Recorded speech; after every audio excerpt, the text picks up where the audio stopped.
Hi everybody, this is Wendy. I'm making my second video in regards to having my spinal fusion. I had that done on March 24th of 2021, and I had 2 spacers put in and some screws in there to hold everything. I had 2 cracked vertebrae on both sides, and I'm just giving you an update on where I'm at since my my 2-week post-op. Today is Monday, April 12th, I believe. I'm starting to lose track of the days here.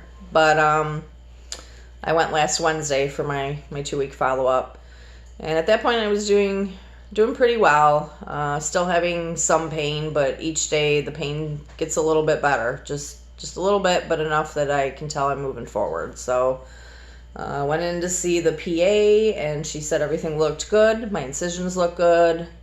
She asked me about my pain level. She asked me, I told her I was trying to come off the oxy. It's just something I don't want to continue to take for too long. But unfortunately, I need it. So I'm going to keep taking it for a little while here. I was trying to do Tylenol, like 1,000 milligrams every 6 hours, but it's just not enough to take the edge off enough to be comfortable. So she gave me oxys at a little bit lower of a dose, 7.5, and I'm only taking them every 8 hours. Another reason I didn't like the oxy so much is I seem to be having a little bit of a reaction to it. I don't know if it's an allergy or not. She didn't really know what was going on here, but my feet have been super hot on the bottom. Like, you touch my feet and they're very warm, and I used to always have very cold feet. So they're warm, and they're actually starting to peel funny on the bottom. I have foot scrapers and stuff, so I keep scraping it back off, but my feet just feel kind of funny. But other than that, I'm not having other symptoms. And when I told her about it, she wasn't even sure why that was happening. So she was going to run it by Dr. Farbach, but she didn't seem too concerned about it and didn't say if she thought it was the oxy doing it or not. But I did notice the couple days that I wasn't taking as much that they did seem to be getting better. So I think it has something to do with that. But sometimes you got to put up with something that's not so great just so you can have some pain relief. So I'm just going to continue taking it and monitoring it.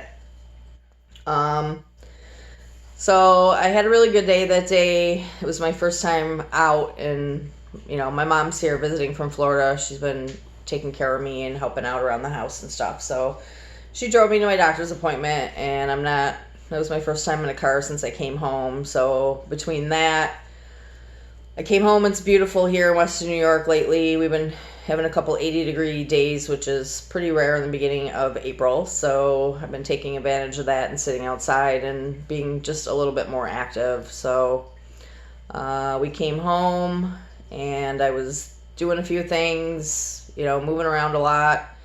And then I went to go to bed that night, and normally I try to be very careful of my body movements, especially when I'm in bed at night when I gotta turn over to my other side. I sleep with a giant body pillow, and then I have another pillow tucked up in behind my back, and I kind of look like cocoon myself in there, and it makes it just a little more comfortable to sleep. But when I went to roll over instead of log rolling, I was half asleep and not really paying attention, and I twisted instead of log rolling a little bit. And as soon as I did it, I felt like a popping in my lower back, kind of like when you go to the chiropractor and they press on your back and you feel like the air come out.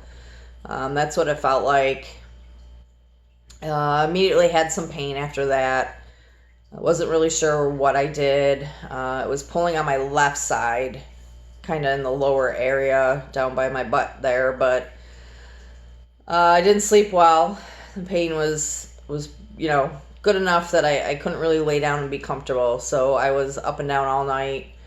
I did take an oxy after that happened, and the next day I got up, I iced it, took it easy, sat around on the couch a little more, put some heat on it too, and by afternoon it was actually starting to feel a little better. So I thought, all right, pulled something a little, no big deal, carry on. We went out to dinner that night, and my husband wanted to take my mom down to the waterfront to show him where he works in a boatyard, so we took a little ride down there too. But I did notice my husband drives a Jeep, so do I, so it's a little harder getting in and out of the vehicle, but I do it. And I noticed while I was sitting in the front seat, I was having nerve pain again. Now, before surgery, my nerve pain was all on my left side, and it only happened when I was standing or walking. Most of the time when I was sitting, I didn't have too much pain at all. I did still have numbness and burning in my feet sometimes when I sat, but it was much better sitting down than it was standing. So this time it was the opposite. I was having pain sitting down, and when we came home, I iced again and took it easy. And by the next day, it was feeling a little better again. But I did call my doctor the next day just to make them aware of what happened. And they called me back pretty quickly, and she didn't seem very concerned about it. She asked me about what happened, and she said just to keep an eye on it, but that's going to happen. And I didn't realize that. I guess I woke up from surgery, my nerve pain was gone. I thought that was it. It's going to be gone for good. But I guess because your spine is so unstable, especially in the first 6 weeks, that as you become more active, she said you're going to start having flare-ups again of nerve pain and other issues. So she told me to keep an eye on it. If I get any weakness in my legs, then that's something to be concerned about, and that I should just go to the emergency room since it was going to be the weekend. And just to basically keep an eye on it, that, this is common, it's normal. She made me feel a little bit better about it, because I was starting to think, oh boy, did I really screw something up in there, and I really don't want to go back into surgery. So, but now that I know that, I know what to look for, and that made me feel better. So I took it easy a little bit more, and it really did resolve, and it's much better again, and I'm back to sleeping semi-decent.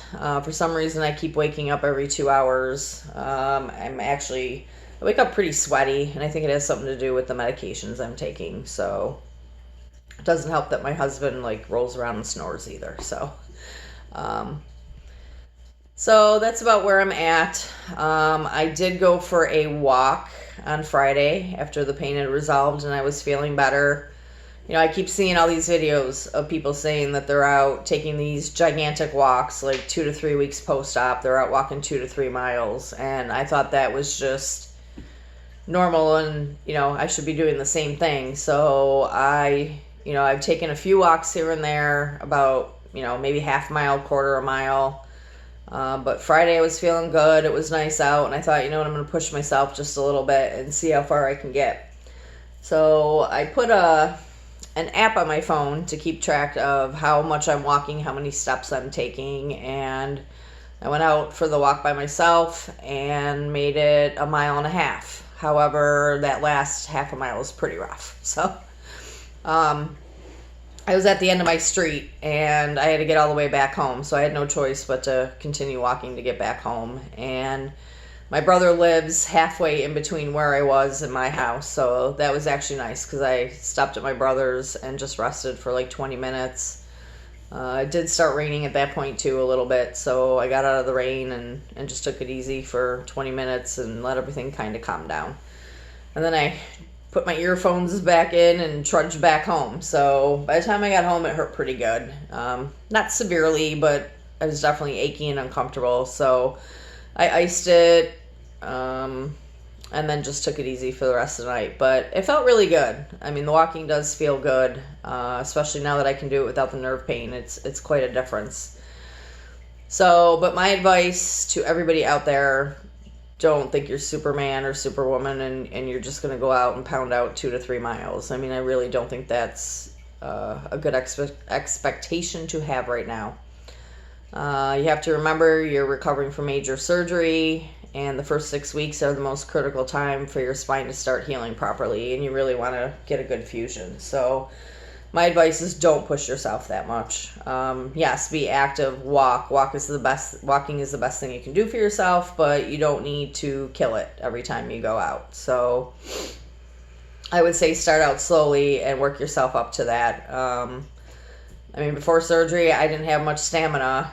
I have not been very active in the last year. I've gained weight don't feel very good about myself. But now that I'm up and walking, I'm starting to lose weight, and just, the Oxy kills my appetite. So I'm not eating anywhere near that I was eating, which is good, because I definitely can tell I've dropped at least probably 5 or 6 pounds. So, but take it slow. Just remember, now is not the time to push yourself. You're recovering from major surgery. You need to rest.